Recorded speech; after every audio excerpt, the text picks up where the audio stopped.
Again. Meron pa tayong third parcel. Ito. Let's open this.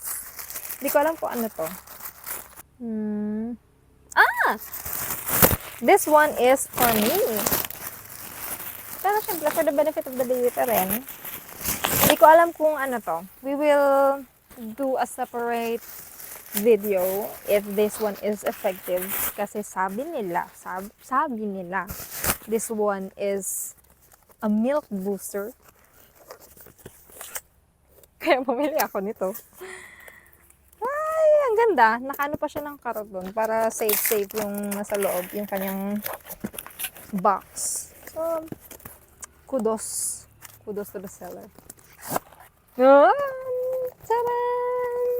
Tatry ko na ito agad-agad. Siyempre, para malaman natin kung magkakagatas agad tayo. Well, actually, nagkakagatas naman tayo every 3 hours. Siyempre, papalatch tayo every 3 hours. Pero, not typically naglalatch siya ng direct. Usually, pinapump ko. So, every 3 hours, nagkakaroon na ka ng gatas na umaabot ng 100 to 180 ml. Pinakamarami ko ay 180 ml. Pero hindi nga siya constant. So, titingnan natin kung very effective ito. So, kapag mga 1 hour lang, usually it takes 30 ml lang. Ganun, sa magkabilaan. 30 to 60 ml. Pero barely yun ha. Hindi talaga siya ganun. Depende yun sa ulam kung masabaw, tapos masarap. Ayun. Well, balik tayo dito.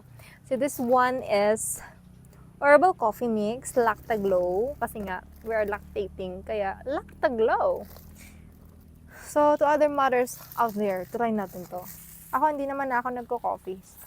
Simula ng mga anak. Nung buntis ako, yun, nagko-coffee ako. Barely. Hindi naman matakaw. Kasi nga, syempre bawal. Pero ngayon, mas lalo akong hindi nag-coffee. Pero this one, sabi nila, is okay lang naman. So, papatunayan natin yan.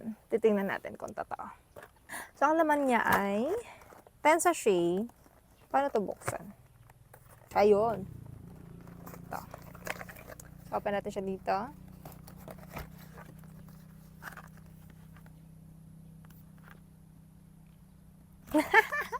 $20.